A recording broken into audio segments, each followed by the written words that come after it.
ಶಿವಮೊಗ್ಗ ಜಿಲ್ಲೆ ಭದ್ರಾವತಿ ತಾಲೂಕು ಕೂಡ್ಲಿಗೆರೆ ಪ್ರಾಥಮಿಕ ಕೃಷಿ ಪತ್ತಿನ ಸಹಕಾರ ಸಂಘ. ಈ ಒಂದು ಸಂಘವು ದಿನಾಂಕ 29/2/1960ರಲ್ಲಿ ARS 1220/1959 ನೋಂದಣಿಯಾಗಿ ಸ್ಥಾಪನೆಗೊಳ್ಳುತ್ತೆ. ಕಳೆದ 64 ವರ್ಷಗಳಿಂದ ಸಂಘದ ವ್ಯಾಪ್ತಿಯ ರೈತ ಬಾಂಧವರಿಗೆ ಅವಶ್ಯಕತೆಗೆ ತಕ್ಕಂತೆ ಹಾಗೂ ಹೊರಗಿನಿಂದ ತರಬಹುದಾದ ಸಾಮರ್ಥ್ಯಕ್ಕೆ ತಕ್ಕ ಹಾಗೆ ಕಿಸಾನ್ ಕ್ರೆಡಿಟ್ ಕಾರ್ಡ್ಗಳ ಸಾಲ, ಜಾಮೀನು ಸಾಲ, ಮಾಧ್ಯಮಾವಧಿ ಸಾಲ, ಸ್ವಸಹಾಯ ಸಂಘಗಳಿಗೆ ಸಾಲವನ್ನು ವಿತರಿಸುವಂಥದ್ದು, ಯಶಸ್ವಿನಿ ವಿಮಾ ಯೋಜನೆ ಮತ್ತು ರಾಸಾಯನಿಕ ಗೊಬ್ಬರ ನಿಯಂತ್ರಿತ ಪಡಿತರಗಳು, ಅನಿಯಂತ್ರಿತ ಹಾಗೆ ನಿಗದಿತ ಠೇವಣಿ, ಪಿಗ್ಮಿ ಠೇವಣಿ, ಸಂಚಿತ ಠೇವಣಿ, ಉಳಿತಾಯ ಠೇವಣಿ, ಸಂಗ್ರಹಣೆ ಮುಂತಾದ ಕ್ಷೇತ್ರಗಳಲ್ಲಿ ಕೆಲಸವನ್ನ ನಿರ್ವಹಿಸುತ್ತಾ ಬಂದಿರುತ್ತೆ. ಈ ಒಂದು ಸಂಘದ ಕಾರ್ಯವ್ಯಾಪ್ತಿಯು 8 ಗ್ರಾಮಗಳನ್ನು ಒಳಗೊಂಡಿದೆ. ಈ ಒಂದು ಸಂಘದ ಆಡಳಿತ ವ್ಯಾಪ್ತಿಯನ್ನ ನೋಡುವಂಥದ್ದಾದರೆ ಕೂಡ್ಲಿಗೆರೆ, ಕೋಡಿಹಳ್ಳಿ, ಕಲ್ಪನಹಳ್ಳಿ, ಸೀತಾರಾಂಪುರ, ಅತ್ತಿಗುಂದ, ಅರಳಿಹಳ್ಳಿ, ತಿಪ್ಲಾಪುರ, ಬಸಲಿಕಟ್ಟೆ, ಹಾಳಮಲ್ಲಾಪುರ ಹಾಗೂ ಕೊಟ್ಟದಾಳ್. ಈ ಒಂದು ಸಂಘದಲ್ಲಿ ಪ್ರಸ್ತುತ ಕಾರ್ಯಕಾರಿ ಮಂಡಳಿ ಸದಸ್ಯರಾಗಿ ಪ್ರಮುಖವಾಗಿ ಅಧ್ಯಕ್ಷರಾಗಿ ಶ್ರೀ ಮೂಡಬಾಗಿಲು ಎಂ ಪರಮೇಶ್ವರಪ್ಪ, ಉಪಾಧ್ಯಕ್ಷರಾಗಿ ಶ್ರೀ ಬಿ ರಾಜಪ್ಪ, ಹಾಗೆ ನಿರ್ದೇಶಕರಾಗಿ RN Rudresh, GR Panchakshari, T Thippeswamy, S Venkatesh, KH Rajkumar, D Maheshwara Nayaka, GR ಸಿದ್ದೇಶಪ್ಪ, Shri Shivanna, Shrimati Girijamma, Shrimati Vijayalakshmi ಅವರು ಕಾರ್ಯನಿರ್ವಹಿಸ್ತಾ ಇದ್ದಾರೆ. ಜೊತೆಗೆ ವೃತ್ತಿಪರ ನಿರ್ದೇಶಕರಾಗಿ BS ಈಶ್ವರಪ್ಪ ಅವರು, ಎಸ್ ಪರಮೇಶ್ವರಪ್ಪ ಅವರು, ಜೊತೆಗೆ DCC ಬ್ಯಾಂಕ್ನ ಕ್ಷೇತ್ರಾಧಿಕಾರಿಯಾಗಿ ಶ್ರೀ ಮಂಜುನಾಥ್ ಬಿ ಅವರು ಕಾರ್ಯವನ್ನ ನಿರ್ವಹಿಸ್ತಾ ಇದ್ದಾರೆ. ಕಳೆದ 64 ವರ್ಷಗಳಿಂದ ರೈತರ ಸಮಸ್ಯೆಗೆ ಸದಾ ಮುಂದಾಗಿರುವಂತಹ ಸಂಸ್ಥೆ ಇದಾಗಿದೆ. ಈಗಾಗಲೇ ಸಾವಿರಾರು ಜನರಿಗೆ ಸಾಲದ ಸೌಲಭ್ಯವನ್ನ ನೀಡಿ ಅವರ ಬದುಕನ್ನ ರೂಪಿಸಿಕೊಳ್ಳುವುದಕ್ಕೆ ದಾರಿದೀಪವಾಗಿದೆ. ಇದಷ್ಟೇ ಅಲ್ಲದೆ ಕೂಡ್ಲಿಗೆರೆ ಕ್ಷೇತ್ರದ ಪ್ರಾಥಮಿಕ ಕೃಷಿ ಪತ್ತಿನ ಸಹಕಾರ ಸಂಘವು ಸಾಕಷ್ಟು ಜನಪರ ಕೆಲಸಗಳನ್ನು ಕೂಡ ಮಾಡ್ತಾ ಇದ್ದು, ಕೃಷಿ ಪತ್ತಿನ ಸಹಕಾರ ಸಂಘಗಳಲ್ಲೇ ಮಾದರಿ ಸಂಘವಾಗಿ ಮಾರ್ಪಟ್ಟಿದೆ.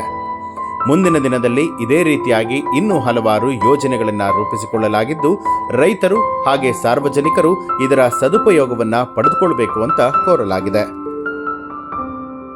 ನಾವೊಂದು ತಂಡ ಮಾಡ್ಕೊಂಡು ಎಲ್ಲರೂ SC ST ಹಿಂದುಳಿದ ವರ್ಗ, ಜನರಲ್ಲು, ಮಹಿಳೆಯರು ಎಲ್ಲ ಒಕ್ಕೂಟದಿಂದ ನಾವು ಗೆದ್ವಿ. ನನ್ನನ್ನು ಎಲ್ಲರೂ ಸೇರಿ ಗೌರವವಾಗಿ ಅಧ್ಯಕ್ಷ ಸ್ಥಾನದಲ್ಲಿ ಕುಂಡ್ರಿಸಿದ್ದಾರೆ. ಇಂದಿನ ಅಧ್ಯಕ್ಷರುಗಳು ಏನು ಮಾಡ್ಕೊಂಡು ಹೋದ್ರೆ ಅದೇ ದಾರಿಗೆ ಹೋಗ್ತಾ ಇದ್ದೀವಿ. ನಮ್ಮ ರೈತರಿಗೆ ಒಂದು ಕಿವಿ ಮಾತು ಏನಪ್ಪ ಅಂದರೆ, ಸಾಲ ತಗೊಳ್ಳೋದೇ ಮುಖ್ಯ ಅಲ್ಲ, ಸ್ವಲ್ಪ ಡಿಪಾಸಿಟು ಮಾಡಿರಿ. ಆ ಡಿಪಾಸಿಟು ನಾವು ಇತರೆ ಯಾತ್ಕರೆ ಬಂಡವಾಳಕ್ಕೆ ಉಪಯೋಗಿಸ್ಕೊಂಡು ಅವರಿಗೂ ಸಹ ನಾವು ಬಡ್ಡಿ ಕೊಡ್ಕೊಂಡು, ನ್ಯಾಯಯುತವಾಗಿ ಬಡ್ಡಿ ಕೊಡ್ಕೊಂಡು ನಮ್ಮ ಸಹಕಾರ ಸಂಘಕ್ಕೂ ಅಭಿವೃದ್ಧಿ ಮಾಡಬೇಕು ಅಂತ ಒಂದು ಉದ್ದೇಶ ಇಟ್ಕೊಂಡಿದ್ದೀವಿ. ಎಲ್ಲ ರೈತರು ನಮ್ಮ ಸಂಘಕ್ಕೆ ಡಿಪಾಸಿಟ್ ಮಾಡಿರಿ, ಸಾಲ ತಗೊಳ್ರಿ. ಸಾಲ ತಗೊಳ್ಳೋದು ನಿಮ್ಮ ಹಕ್ಕು, ತೀರಿಸೋದು ನಿಮ್ಮ ಹಕ್ಕು. ಬಡ್ಡಿ ರಹಿತ ಸಾಲ ತಗೊಳ್ರಿ. ಇಷ್ಟೇ ನಾವು ಎಲ್ಲ ರೈತರಿಗೂ ಒಂದು ಕರೆ ಕೊಡೋದು. ಆಮೇಲೆ DCC ಬ್ಯಾಂಕ್ ನಮ್ಮ ಮಂಜುನಾಥ್ ಗೌಡ್ರಿಗೂ ನಾವು ಸಹ ಹೇಳೋದು ಇಷ್ಟೇ, ಇಲ್ಲಿವರೆಗೂ ಸಹಕಾರ ಮಾಡ್ಕೊಂಬಂದಿರಿ. ಭಾಳ ಚಿಕ್ಕ ವಯಸ್ಸಿಂದ ನೀವು ಅಧ್ಯಕ್ಷರಾಗಿ ನಮ್ಮ ಶಿವಮೊಗ್ಗ ಜಿಲ್ಲೆಗೆ ರಾಜ್ಯ ಸರ್ಕಾರದಿಂದ ಒಂದು ಅವಾರ್ಡ್ ತಗೊಂಡಿದ್ದೀರಿ. ನಿಮಗೂ ನಬಾರ್ಡಿನ ಯೋಜನೆದು ಪೇಪರ್ನಾಗೆಲ್ಲ ನೋಡ್ತಾ ಇರ್ತೀವಿ, ನಮಗೂ ಸ್ವಲ್ಪ ಜ್ಞಾನ ಇದೆ. ಆದಷ್ಟು ನಮ್ಮ ಸಹಕಾರ ಸಂಘ ಭದ್ರಾವತಿ ತಾಲೂಕಲ್ಲ, ಇಡೀ ಜಿಲ್ಲೆಗೂ ಒಂದು ಸಹಕಾರ ಕೊಡ್ರಿ ಅಂತ ಅವ್ರು ಮನವಿ ಮಾಡ್ಕೊಳ್ತೀವಿ. ಆಮೇಲೆ ಇಲ್ಲೇ ನೌಕರದಾರರಿಗೂ ಬಗ್ಗೆನೂ ನಾನು ಅಭಿನಂದನೆ ಸಲ್ಲಿಸ್ತೀನಿ. ಯಾಕೆ ಅಂದರೆ ಭಾರಿ ಕ್ರಮವಾಗಿ ಸಾಲ ವಸೂಲಿ ಮಾಡ್ತಿದ್ದಾರೆ. ನಾವು ಡೈರೆಕ್ಟ್ರು, ಅಧ್ಯಕ್ಷರು ಮುಖ್ಯ ಅಲ್ಲ, ಅವರಿಗೂ ಸಹ ಒಂದು ಕೃತಜ್ಞತೆ ಹೇಳ್ತೀನಿ ಅಷ್ಟೇ. ನನ್ನ ಹೆಸರು ರಾಜಪ್ಪ ಅಂತ, ಅರಳಿಹಳ್ಳಿಯಿಂದ. ಈ ಕೂಡ್ಲಿಗೆರೆ ಪತ್ತಿನ ಸಹಕಾರ ಸಂಘಕ್ಕೆ ಇದೇ ಮೊದಲ ಬಾರಿಗೆ ಆಯ್ಕೆ ಆಗಿದ್ದೀನಿ. ನನ್ನ ಉದ್ದೇಶ ಯಾವ ರೈತರಿಗೂ ಮೋಸ ಆಗಬಾರ್ದು, ಎಲ್ಲ ರೈತರಿಗೂ 0% ಬಡ್ಡಿ ರೀತಿಯಲ್ಲಿ ಎಲ್ಲರಿಗೂ ಸೌಲಭ್ಯ ಸಿಗಬೇಕು ಅನ್ನೋದೊಂದು ನಮ್ಮದು ಧ್ಯೇಯ ಇಟ್ಕೊಂಡು ಬಂದಿದ್ದು ಕೆಲಸ ಮಾಡೋಕ್ಕೆ. ಇದಕ್ಕೆ ಹಿಂದೆ ಅಧ್ಯಕ್ಷರಾದಂಥ NH ಮಹೇಶ್ವರವರು ನಮಗೆ ಒಂದು ಗಾಡ್ ಫಾದರ್ ಆಗಿದ್ದರು. ಅವರಿಗೆ ಅವ್ರ ಊಟಲ್ಲಿ ನಾವು ನಡ್ಕೊಂಡು ಹೋಗ್ತಾಯಿದ್ದೀವಿ. ಹಾಗೆ ನಮ್ಮ ಹಿರಿಯರಾದ ಪರಮೇಶ್ವರಪ್ಪ ಅವರು ಮತ್ತು ನಮ್ಮ ಎಲ್ಲ ಸದಸ್ಯರ ಸಹಯೋಗದೊಂದಿಗೆ ಎಲ್ಲ ಕೆಲಸ ಮಾಡ್ಕೊಂಡು ಹೋಗ್ತಿದ್ದೀವಿ. ಎಲ್ರಿಗೂ ನಮಸ್ಕಾರ. ನಾನು ರುದ್ರೇಶ್ RN ಕೂಡ್ಲಿಗೆರೆ. ಈಗ ಗ್ರಾಮ ಪಂಚಾಯತಿ ಸದಸ್ಯನಾಗಿದ್ದೀನಿ. ಅಲ್ಲದೆ ಈಗ ಪ್ರಾಥಮಿಕ ಕೃಷಿ ಪತ್ತಿನ ಸಹಕಾರ ಸಂಘದ ನಿರ್ದೇಶಕನಾಗಿ ಆಯ್ಕೆಯಾಗಿದ್ದೀವಿ. ರೈತರಿಗೇನಾದ್ರು ಒಂದು ಮಾಡಬೇಕು ಅನ್ನೋ, ಒಳ್ಳೇದು ಮಾಡಬೇಕು ಅನ್ನೋ ಉದ್ದೇಶದಿಂದ ನಾವೆಲ್ಲ ಒಂದು ತಂಡವಾಗಿ ಎಲ್ಲರೂ ಸೇರಿಕೊಂಡು ಚುನಾವಣೆಗೆ ಹೋಗಿ ಗೆದ್ದು ಒಂದು ತಂಡವಾಗಿ ಇವತ್ತು ಬಂದು ಒಂದು ಆಡಳಿತ ನಡೆಸ್ತಾ ಇದ್ದೀವಿ ಇಲ್ಲಿ. ರೈತರಿಗೆ ಅನುಕೂಲ ಮಾಡಲಿಕ್ಕೆ ಈಗ ಗೊಬ್ಬರ ಇರ್ಬೋದು, ಬೇರೆ ಬೇರೆ ರೀತಿಯಲ್ಲಿ ಸಾಲಗಳನ್ನ ಕೊಡೋದಾಗಿರ್ಬೋದು, 0% ಬಡ್ಡಿ ದರದಲ್ಲಿ ಸರ್ಕಾರದಲ್ಲಿ ಕೊಡ್ಲಿಕ್ಕೆ ಅವಕಾಶ ಇದೆ. ಆದರೆ ಅದು ರೈತರಿಗೆ ರೀಚ್ ಆಗ್ತಾ ಇಲ್ಲ. ಆ ಮಟ್ಟದಲ್ಲಿ ನಮ್ಮ ಅಧ್ಯಕ್ಷರು ಒಂದು ಪ್ರಯತ್ನ ಮಾಡಿ ಈ ಸರ್ಕಾರದಿಂದ ದುಡ್ಡು ತರೋ ಪ್ರಯತ್ನ ಮಾಡಿ ಹೊಸ ರೈತರುಗಳಿಗೆ ಮತ್ತೊಂದಿಷ್ಟು ಜನಕ್ಕೆ ಸಾಲ ಕೊಡೋ ಒಂದು ಯೋಜನೆಯನ್ನು ಸದ್ಯಕ್ಕೆ ಮಾಡ್ತಾ ಇದ್ದೀವಿ. ಮುಂದಿನ ದಿನಗಳಲ್ಲಿ ಗೊಬ್ಬರದೊಂದು ಡೀಲರ್ಶಿಪ್ ನಮ್ಮದಿಲ್ಲ. ಮುಂದಿನ ದಿನಗಳಲ್ಲಿ ಒಂದು ಡೀಲರ್ಶಿಪ್ನ ನಾವೇ ಸ್ವಂತಕ್ಕೆ ನಮ್ಮ ಸೊಸೈಟಿಗೆ ತೊಗೊಂಡು ಕಡಿಮೆ ದರದಲ್ಲಿ ರೈತರಿಗೆ ಗೊಬ್ಬರ ಕೊಡೋದು ಒಂದು ನಮ್ಮ ಉದ್ದೇಶ ಆಗಿದೆ. ಅದಲ್ಲದೆ DCC ಬ್ಯಾಂಕಿನ ಸಹಯೋಗದೊಳಗಡೆ ಒಂದು ಹಸು ಲೋನ್ನ ಸಹ ನಮ್ಮ ಸೊಸೈಟಿ ಮೂಲಕ ಕೊಡಬೇಕು ಅಂತೇಳಿ ಒಂದು ಸರ್ಕಾರದ ಆದೇಶ ಆಗಿದೆ. ಆ ರೀತಿಯಲ್ಲಿ ಸಹ ಮುಂದಿನ ಯೋಜನೆಗಳನ್ನ ನಾವೆಲ್ಲ ಯಾವ ರೀತಿ ಮಾಡ್ಬೋದು ಅಂತ ಮಾಡ್ತಾ ಇದ್ದೀವಿ. ಹೀಗೆ ಇನ್ನು ಹಲವಾರು ಯೋಜನೆಗಳು ನಮ್ಮ ಕಣ್ಣು ಮುಂದಿದೆ. ಮುಂದಿನ ದಿನಗಳಲ್ಲಿ ಎಲ್ಲ ಸೇರಿ ಒಗ್ಗಟ್ಟಾಗಿ ಆ ಕಾರ್ಯಕ್ರಮಗಳನ್ನ ಜಾರಿ ತರಲಿಕ್ಕೆ ಶಕ್ತಿ ಮೀರಿ ಪ್ರಯತ್ನ ಮಾಡ್ತೀವಿ ಅಂತೇಳಿ ಈ ಮೂಲಕ ಕೇಳ್ತಾ ಇದ್ದೀವಿ. ಆ ನಂತರ ಸೊಸೈಟಿಯಲ್ಲಿ ನಾವು ಎಲೆಕ್ಷನಲ್ಲಿ ನಮ್ಮ ಪರಮೇಶ್ವರಪ್ಪರ ನೇತೃತ್ವದಲ್ಲಿ ಹೋದಾಗ ನಮ್ಮನ್ನು ಎಲ್ಲ ಜನ ಎಲ್ಲ ಗುರ್ಸಿ ನಮ್ಮನ್ನೆಲ್ಲ ಆಯ್ಕೆ ಮಾಡಿದರು. ಬಟ್ ಸೊಸೈಟಿಗೆ ಬಂದಾಗ ನಾವು ಕೂಡ ರೈತ ಕುಟುಂಬದಿಂದ ಬಂದಿರೋದ್ರಿಂದ ನಮ್ಮ ರೈತರಿಗೆ ಏನೇನು ಅನುಕೂಲ ಆಗುತ್ತೆ ಇದರಲ್ಲಿ ಅಂತ ಹೇಳಿ ನಾವು ಸೊಸೈಟಿಯಲ್ಲಿ ಕಂಡುಕೊಂಡಾಗ ಬಡ್ಡಿ ರಹಿತ ಸಾಲ ಆಗಿರ್ಬೋದು, ಆಮೇಲೆ ಹಸು ಸಾಲ ಆಗಿರ್ಬೋದು, ಇನ್ನು ಅನೇಕ ನಮ್ಮ ಸ್ನೇಹಿತರೆಲ್ಲ ಹೇಳಿದರು ಅಂಥ ಯೋಜನೆಯನ್ನು ನಾವು ತಂದಿದ್ದೇ ಆಗಿದ್ದರೆ ಇಲ್ಲೇ ರೈತರಿಗೆ ತುಂಬ ಅನುಕೂಲ ಆಗುತ್ತೆ ಅಂತ ಹೇಳಿದಾಗ ಆಯಿತು ಅಂತೇಳಿ ನಮ್ಮ ಅಧ್ಯಕ್ಷರಿಗೆ ನಾವು ಸಹಕಾರ ಕೊಟ್ಕೊಂತ ನಮ್ಮ ಹಿಂದೆ ಏನು ನಡ್ಸ್ಕೊಂಬಂದಾರೆ ನಮ್ಮ NH ಮಹೇಶಣ್ಣವರು ಅವರೆಲ್ಲ ಸೇರಿ ಏನು ನಡ್ಸ್ಕೊಂಬಂದಾರೆ ಅದಕ್ಕಿಂತ ಇನ್ನೂ ಅವ್ರ ಹೆಸರನ್ನು ಉಳಿಸ್ಕೊಂಡು ಮುಂದೆ ನಮ್ಮ ಪರಮೇಶ್ವರಪ್ಪ ಜೊತೆಗೆ ಸಹಕಾರ ಕೊಟ್ಟು ನಮ್ಮ ಸೊಸೈಟಿಯನ್ನು ಇನ್ನೂ ಉನ್ನತ ಸ್ಥಾನಕ್ಕೆ ನಾವು ತೊಗೊಂಡೋಗ್ಬೇಕಂತ ಹೇಳಿ ನಾವು ಯೋಜನೆಯನ್ನು ಹಾಕ್ಕೊಂಡಿದ್ದೀವಿ. ನಮ್ಮದು ಅರಳಳ್ಳಿ ಗ್ರಾಮ. ನಾನು ಇಲ್ಲಿಗೆ 3ನೇ ಬಾರಿ ನಿರ್ದೇಶಕನಾಗಿ ಆಯ್ಕೆಯಾಗಿದ್ದೇನೆ.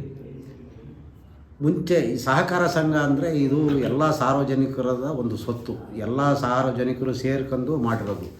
ಏನಪ್ಪ ಸಹಕಾರ ಸಂಘದ ಒಂದು ನಿಯಮ ಅಂತಂದರೆ, ನಾವು ಎಲ್ಲ ರೈತರಿಗೆ ಸರ್ಕಾರದಿಂದ ಸಿಗೋಂಥ ಸವಲತ್ತುಗಳನ್ನು ಕಡಿಮೆ ಬಡ್ಡಿ ದರದಲ್ಲಿ ಯಾವುದೇ ರೀತಿಯ ಈ ಬ್ಯಾಂಕ್ಗಳು, ಯಾಕೆಂದರೆ ಇವತ್ತು ಹಿಂದೆ 1956ರಲ್ಲಿ ಇವರು ಏನು ಸಿದ್ದನಗೌಡರು ಸ್ಥಾಪನೆ ಮಾಡಿದ್ರು ಒಂದು ಕನಸಿಟ್ಟು ಅದು ಇವತ್ತು ಸಾಕಾರ ಆಗ್ತಾಯಿದೆ. ಯಾಕೆಂದರೆ ಮುಂಚೆ ನಾನು ಈ ಸೊಸೈಟಿಗೆ ಬಂದಾಗ ಮೊದಲ ಬಾರಿ ನಿರ್ದೇಶನಕ್ಕೆ ಬಂದಾಗ ಬರೀ 3 ಕೋಟಿ ಸಾಲ ಕೊಟ್ಟಿದ್ವಿ.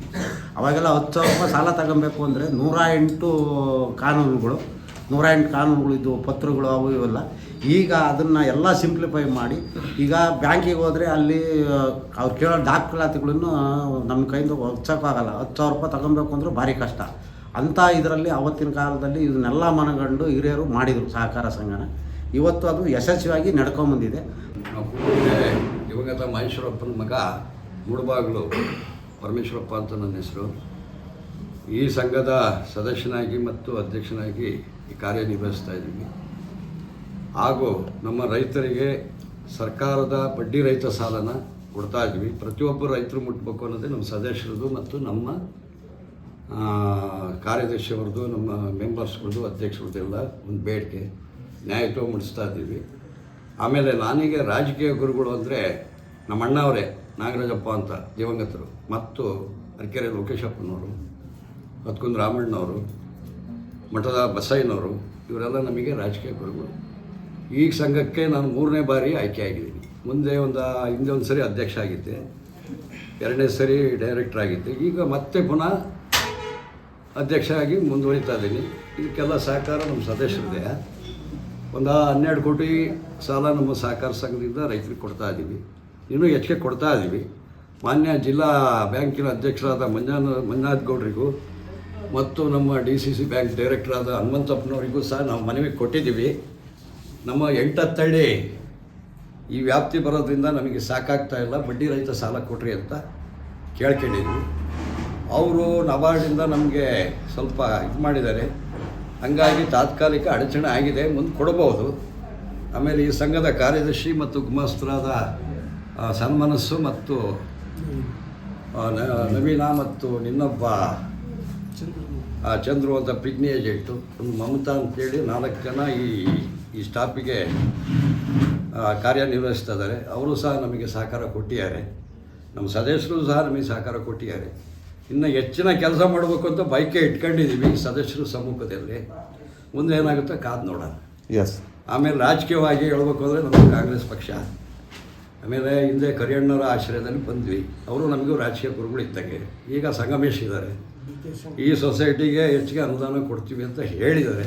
ನೋಡೋಣ, ಕಾದು ನೋಡೋಣ ಹೆಚ್ಚಾಗಿ ನಮ್ಮ ಮಂಜುನಾಥ್ ಗೌಡರು ರಾಷ್ಟ್ರ ಪ್ರಶಸ್ತಿ ತಗೊಂಡಿದ್ದಾರೆ, ರಾಜ್ಯ ಪ್ರಶಸ್ತಿನೂ ತಗೊಂಡಿದ್ದಾರೆ. ಅವ್ರ ಸಹಕಾರನೂ ಇದೆ. ಆಮೇಲೆ ಈ ಸಂಘದಲ್ಲೇ ನಮ್ಮ ಕಾರ್ಯದರ್ಶಿ ಸನ್ಮಾನಸು ಗುಮಾಸ್ತರು ನವೀನ ಆ್ಯಂಡ್ ಮಮತಾ, ಇನ್ನೊಬ್ಬ ಪಿಗ್ನಿ ಏಜೆಂಟ್ ಚಂದ್ರನಾಯಕ ಅವರು ಸಹಕಾರ ಕೊಡ್ತಾರೆ. ನಮ್ಮ ಸದಸ್ಯರ ಸಹಕಾರದಿಂದ 1-2 ಕೋಟಿ ಡಿಪಾಸಿಟ್ ಮಾಡೋಣ ಅಂತ ಇದ್ದೀವಿ ರೈತರಿಂದ. ನೋಡೋಣ, ಸಾಧ್ಯವಾದಷ್ಟು ಮಾಡಿ ಈ ಸಂಘಕ್ಕೆ ನೀನು ಉನ್ನತಿ ಸ್ಥಾನಕ್ಕೆ ಒಯ್ಯಬೇಕು ಅಂತದೀವಿ. ನಮ್ಮ ಗ್ರಾಮ ಪಂಚಾಯತಿ ಅಧ್ಯಕ್ಷರಾದ ನಮ್ಮ ಜಯಣ್ಣವ್ರಿಗೂ ಒಂದು ಮನವಿ ಕೊಟ್ಟಿದ್ವಿ, ನಮಗೊಂದು 2 ಸೈಟು ಈ ಸೊತ್ತು ಮಾಡಿಕೊಡ್ರಿ ಅಂತ. ಅವ್ರಿಗೂ ಸಹ ಈ ನಿಮ್ಮ ಲೈವ್ ಮುಖಾಂತರ ಮನವಿ ಮಾಡ್ಕೊಳ್ತಾ ಇದ್ದೀನಿ. ಅವರೆಲ್ಲ ಸದಸ್ಯರು ಸೇರಿ ನಮಗೊಂದು 2 ಸೈಟ್ಗೂ ಈ ಸೊತ್ತು ಮಾಡಿಕೊಡ್ರಿ ಅಂತ. ಎಸ್, ಈ ಒಂದು ಸಂದರ್ಭದಲ್ಲಿ ತಮ್ಮ ಒಂದು ಕೂಡ್ಲಿಗೆರೆ ಕ್ಷೇತ್ರದ ಎಲ್ಲ ಕಟ್ಟ ಕಡೆಯ ಮಹಾಜನತೆಗೆ ತಾವೇನು ಹೇಳೋದಕ್ಕೆ ಇಷ್ಟಪಡ್ತೀರಿ? ಎಲ್ಲ ರೈತರು ಸಹಕಾರ ಸಂಘದಲ್ಲಿ ಸಾಲ ತೊಗೊಳ್ರಿ. 10 ಗುಂಟೆಯಿಂದ 50 ಎಕರೆ ತನಕ ತೊಗೊಬೋದು. ಆಮೇಲೆ ಒಂದು ಸ್ವಲ್ಪ ಡಿಪಾಸಿಟ್ ಹಾಕ್ರಿ, ರೈತರು ನಿಮ್ಮ ಉನ್ನತಿ ಬಳಸ್ಕೊಳ್ರಿ ಅಂತ ನಂದು ಒಂದು ಮನವಿ. ಬಡ್ಡಿ ರಹಿತ ಸಾಲ ಕೊಡ್ತಾ ಈ ಸರ್ಕಾರ, ಅದನ್ನು ನಾವು ವಿನಿಯೋಗಿಸ್ತಾ ಇದ್ದೀವಿ. ಅದೇ ರೀತಿ ನೀವು ಸಹ ಸ್ವಲ್ಪ ಡಿಪಾಸಿಟ್ ಹಾಕ್ರಿ. ಡಿಪಾಸಿಟ್ ಹಾಕಿದ್ರೆ ನೀವು ಸ್ವಲ್ಪ ಸಂಘದ ಶ್ರೇಯೋಭಿಗೆ ಅನುಕೂಲ ಆಗುತ್ತೆ, ನಾಳೆ ನಿಮಗೂ ಅನುಕೂಲ ಆಗುತ್ತೆ ಅಂತ ನಾವು ಕಳಕಳಿಯಿಂದ ರೈತರಿಗೆ ಕೇಳ್ಕೊಂತೀವಿ. ಇದು ಭಾರಿ ಮುಖ್ಯವಾದ ವಿಚಾರ. ಇಂದಿನ ಅಧ್ಯಕ್ಷರು ಸಾಧನೆ ಮಾಡಿದ ಮೇಲೆ ನಾವು ನಿಂತ್ಕೊಂಡಿದ್ವಿ. ನಾವು ಸಾಧನೆ ಮಾಡಬೇಕು ಅಂತ ಒಂದು ನಿರೀಕ್ಷೆ ಇಟ್ಕೊಂಡಿದ್ವಿ. ಇಂದಿನ ಅಧ್ಯಕ್ಷರಾದಂಥ ನಮ್ಮ bus owner M Nagaraju, NH ಮಹೇಶ್ವರಪ್ಪನವರು ಈ ಬಿಲ್ಡಿಂಗ್ ಕಟ್ಟಿದ್ದಾರೆ. ಅದೇ ರೀತಿ ನಾವು ನಮ್ಮ ಆಡಳಿತ ಮಂಡಳಿಯವರು ಇನ್ನೊಂದು ಬಿಲ್ಡಿಂಗ್ ಕಟ್ಟೋಣ ಅಂತ ಒಂದು ಆಶೆ ಇಟ್ಕೊಂಡಿದ್ವಿ. ಅವ್ರದ್ದು ನಮಗೆ ಒಂದು ಸಹಕಾರ ಇರಲಿ. ಗ್ರಾಮೀಣ ಭಾಗದ ರೈತರೆಲ್ಲ ಸಹಕಾರಿ ಕ್ಷೇತ್ರದಿಂದ ಆಗುವಂಥ ಇಂತಹ ಹಲವಾರು ಅನುಕೂಲತೆಗಳನ್ನ, ಜೊತೆಗೆ ಸರ್ಕಾರದಿಂದ ರೈತರಿಗಾಗಿ ಅಂತ ತಂದಿರುವಂಥ ಇಂತಹ ಯೋಜನೆಗಳನ್ನ ಸದುಪಯೋಗ ಪಡಿಸಿಕೊಳ್ಳಲಿ ಅನ್ನುವಂಥದ್ದು ನಮ್ಮ ಸುತ್ತ ವಾಹಿನಿಯ ಆಶಯ. ಸರ್ಕಾರಿ ಯೋಜನೆಗಳ ಕುರಿತಾದ, ರೈತರ ಕುರಿತಾದ, ಜೊತೆಗೆ ರಾಜಕೀಯ ಬೆಳವಣಿಗೆಯ ಬಗ್ಗೆ ಇಂತಹ ಹಲವು ಮಾಹಿತಿಗಳನ್ನು ತಿಳಿದುಕೊಳ್ಳಲು ಈಗಲೇ ನಮ್ಮ ಸುತ್ತ ವಾಹಿನಿಯನ್ನ ಸಬ್ಸ್ಕ್ರೈಬ್ ಮಾಡಿ.